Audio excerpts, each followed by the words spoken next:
მოგესალმებით. ამჟამად უნდა ვისაუბრო იმ საკითხზე, რომლისადმი ინტერესსაც ავლენს საკმაოდ ბევრი ადამიანი და ეხება აღსარებისა და ზიარების თემას. როგორც სხვა დანარჩენის, ასევე ამ საკითხვისთვისაც არ დაუკლია არასწორი ცოდნის გავრცელება რელიგიას, რითაც უამრავი ადამიანი აცტუნა და ბედისწერისაგან მოამკევინა უბედურებანი კიდეც. რაც იმიტომ მოხდა, რომ ბედისწერის გრანჩის მთავარი საყრდენი ღმერთისადმი რწმენის მიმართ ჩადენილი ქმედებებია.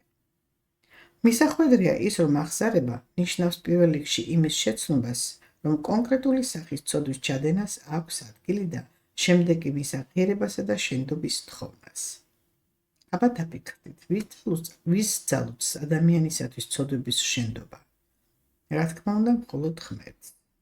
ხოლო ღმერთისადაც უნდა იპოვოს ადამიანმა, ამაზე ხომ ბიბლია იძლევა პასუხს და ამბობს, რომ ღმერთის სამყაროს სხვაგან ურსათეძებ ადამიანო, რადგან იგი შენშია მხოლოდო.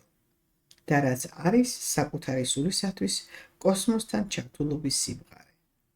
რაც შეეხება ამ კავშირის სიმყარის შენარჩუნებაში დახმარების გაწევას, ანუ სხვანაირად რომ ვთქვათ, ღმერთსა და ადამიანს შორის შუამავლობას, მაზედაც იუწყება იმას, რომ ახალ აღთქმამდე ამ მისიას მღვდლები ასრულებდნენ, მაგრამ რადგან ვერც ერთმა მათგანმა ვერ შეძლო ცოდვებისაგან თავის შეკავება, ამიტომაც მათ ცნობიერებას გონებასთან კავშირი გაუწყლა, ხოლო უფრო სხვაგვარად რომ ვთქვა, მათმა სულებმა ვერ შეინარჩუნეს კოსმოსურ მიზიდულობაში დაქვემდებარება. რამაც აუცილებელი გახადა საკაცობრიო გენეტიკაში ძირეული ცვლილებების გატარება და მის შედეგად ძველი აღთქმის კანონები ახალი აღთქმით შეიცვალა. რომელი კანონმდებლობითაც მღვდლებს გაუქმებული ექნათ საშუამავლო მისია და ადამიანსა და ღმერთს შორის სამართლშემო შუამავალი გახდა ქრისტე და მას მიენიჭა კიდეც მარადიული მღვდელმთავარის მისია. ხოლო რაც შეეხება ადამიანსა და ქრისტეს შორის შუამავლობას, ასეთი რამ კი ღმერთს არ დაუწესებია და ამიტომ ბიბლიაში ვერსად ნახავთ მსგავს ცნობას. მაგრამ იმის დასტურს, რომ ღმერთსა და ადამიანს შორის შუამავალი მხოლოდ ქრისტეა და მეტი არავინ, ასეც განაცხადს კი საკმაოდ ნახავთ. გარდა ამისა, ამის მიხვედრა თავადაც შეუძლია ყველას, ვინც კარგად დაფიქრდება ამ საკითხზე. განა შუამავალი ღმერთთან უფრო დაახლოებული პირი არ უნდა იყოს, ვიდრე ის პიროვნება, ვის ღმერთთან შუამავლობის გაწევასაც სასულიერო პირები იბრალებენ. დარწმუნებული არის ვინმე იმაში, რომ ის მღვდელი მასზე გაცილებით მეტად უცოდველია? თუ ასე ვინმე ფიქრობს, გეტყვით, რომ ამის დაჯერება ძალიან დიდი შეცდომაა. რადგან მათ მხრებს იმდენად დიდი ზალი ცოდვები ადებთ, ვიდრე საერო პირის ბოროტეულთ. ვინაიდან საერო მხარის ცოდვები უფრო დაბალი კატეგორიის ბოროტებად არიან შეფასებული ღმერთის საზომით, ვიდრე სასულიერო პირთან მოღვაწეობის შედეგად ჩადენილებისა. რადგანაც მათ შემთხვევაში ღმერთისადმი რწმენის ჭეშმარიტების სიცრუით ჩანაცვლებას აქვს ადგილი და ამიტომაც შედეგად გლობალური სახის უბედურებებს იმკის მსოფლიო მოსახლეობა. როგორიც არის ომები, კლიმატური კატასტროფები, საყოფაცხოვრებო კატასტროფები, ეპიდემიები და ყველა იმ სახის უბედურებანი, რომელსაც მრავალი ადამიანის სიცოცხლე ეწირება. ვინაიდან როგორც გითხარის კიდეც და ამაც ბიბლიაც ადასტურებს, ადამიანის ცხოვრებისეულ ნაბიჯებს რწმენა განუსაზღვრავს და არასაკუთარი აზრით მიღებული გადაწყვეტილებანი. რაც შეეხება აღსარების მღვდელთათვის ჩაბარებას. მის შესახებ კი სინამდვილე ასეთია. ამ შემთხვევაში პიროვნებები აღსარებას ეშმაკის მოციქულებს აბარებენ. ისინი კი ტელეპათიური კავშირით არიან დაკავშირებული სატანასთან, რადგან ადამიანთა შორის დაშვებულია მხოლოდ ორი სახის ენერგოწრის არსებობა, სატანური ძალითა და ღვთიური ძალით მართულის.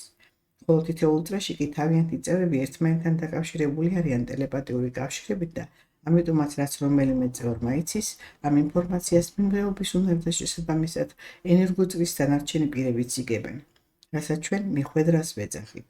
ვინაიდან ექსასულიერო პირები სატანის მოციქულები არიან, ამიტომაც სატანა იგებს მათგან აღსარებლის ჩამბარების სუსტ მხარეს და სწორედ იმ ხრივად უგებს კიდეც მახეს მას, რომლისგანაც თავის დაღწევა ძალიან ძნელია და ამიტომაც ცოდვის ცოდვაზე ჩადენას აქვს ადგილი.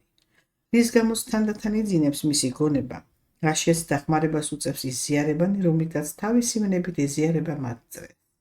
აი ასე ატყუებენ ეგრეთ წოდებული სასულიერო პირები ადამიანებს და რაც მოიტანა ამ ქმედებებმა, მას კომენტარი უკვე არ სჭირდება. რადგან შედეგები ფაქტებად არ ისახეს და ამჟამად კი უკვე იქამდე მივიდა საქმე, რომ სამყარო, რომელიც მართალთა შემწია და ძალას იკრებს ბოროტეულთა დასასჯელად, მთელი ძალით არის ამოქმედებული და როგორც ბიბლია ამბობს, სტიქიების გარდა იქმნენ კიდეც ქნარის ხმებივით.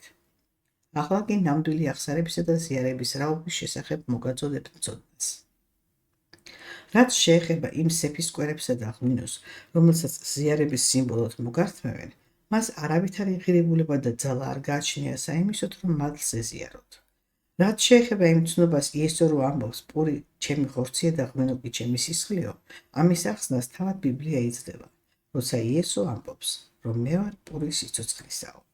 ხოლო პურზე კი ასეთი განმარტება, რომ იგი ზეციდან ჩამოდის და სიცოცხლეს აძლევს სოფელს.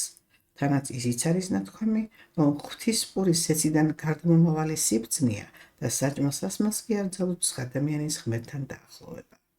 რაც შეეხება ღვინოსა და სისხლს, განა ქრისტეს სისხლის გაღებით არ მოხდა ცოდვების მიტევება და მის შედეგად დაიბლოკა წინაპართა ცოდვილი მემკვიდრეობის მიმართულება. მისი მიზანიც ის იყო, რომ ადამიანებს ცნობიერება გონების მიმართულებით განევითარებინათ, რათა ამ გზით ჭეშმარიტ ცოდნას ზიარებულიყვნენ და მისი გამოყენებით გადაედგათ ცხოვრებისეული ნაბიჯები და შედეგად კი მადლი მიეცემოდათ ღვთისაგან. აბა შეიძლება იმის დაჯერება, რომ მღვდელისაგან მოწოდებული ღვინის შესმით მათთან ზიარება არის შესაძლებელი. ნამდვილი ზიარება, როგორც გითხარით კიდეც, იმ ცოდნასთან ზიარება, რომელიც ჭეშმარიტება, რომელიც გონებაში აქამდე უნაყოფოდ იყო საუკუნეების მანძილზე, რადგან იგი მაღლიდან გადმომავალი სიბრძნეა, რომელიც სიცოცხლეს იძლევა. ანუ სხვაგვარად რომ ითქვას, ბედის წერას ქანაგებს. განა მეტი უფრო კარგად როგორ უნდა ახსნას ბიბლიამ ან აღსარებისა და ან ზიარების შესახებ. ცოდვის პატიება შეუძლია მას, ვისაც რაიმე დაუშავეთ, მაგრამ იმ შემთხვევაში თუ კი მასთან აღიარებთ ჩადენს და მოინანიებთ. ასეთ აღიარებას ღმერთი ცხებულობს, თუმცა ამ კატეგორიის ცოდვაში მაინც გამოგცდით მეორე დღესვე, ოღონდ სხვაგვარი სცენარით. ხოლო თუ თქვენი მონანიება მართლაც გრძელი იყო, მაშინ თქვენ ჩააბარებთ ამ გამოცდას და ღმერთისგანაც შენდობად მიიღებთ. თუმცა არის ისეთი ცოდვებიც, რომელიც ჩადენილია და თქვენ კი არ გეძლევათ იმის საშუალება, რომ კონკრეტულად ვის მიმართად ჩაიდინეთ იმასთან აღიაროთ.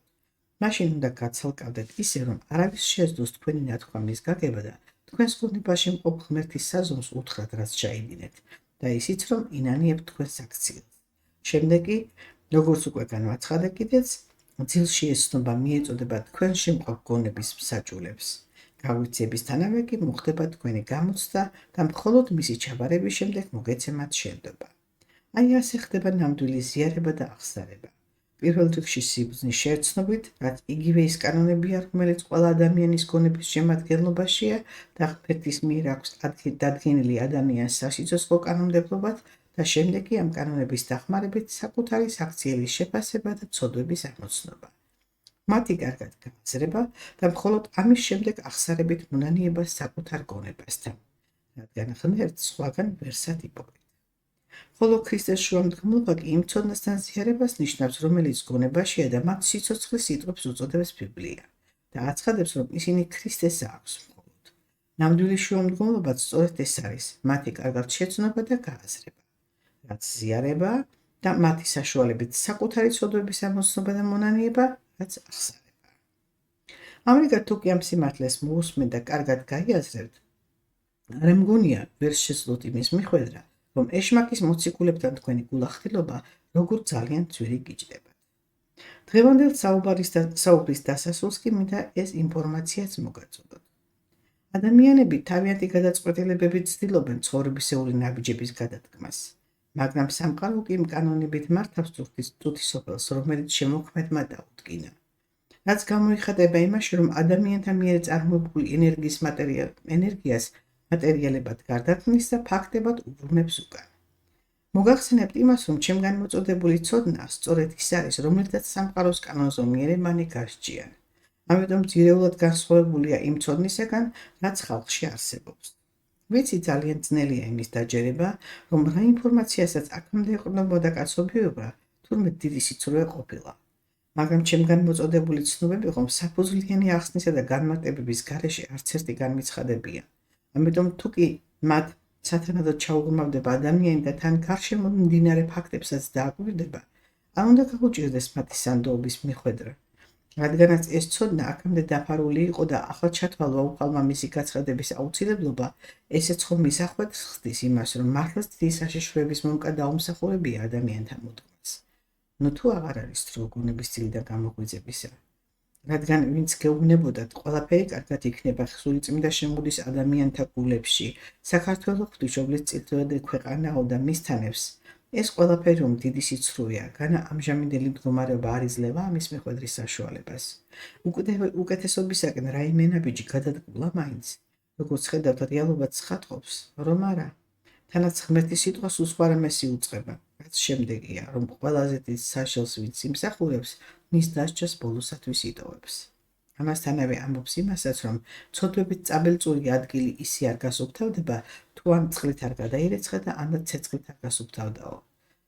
ვიცი არავის არ მოეწონება მის მოსმენა და ყველაფერი რომ კარგად იქნება იმის დაჯერება უჩემნია, მაგრამ რეალობა სხვა რამეს ცხადყოფს და მისი სინამდვილეც ისაა, რომ კაცობრიობამ უკვე არმაგედონის ფინალში შეაბიჯა. რისგან თავის დასაღწევად ერთადერთი გზა არსებობს მხოლოდ და მისი პოვნაკი შეუძლებელია იმ ხილებული ჭეშმარიტების მიღების გარეშე, რომელიც საუკუნების მანძილზე საიდუმლოდ იყო დამალული და სიცრუით გადაფარული სატანის მოციქულების მიერ.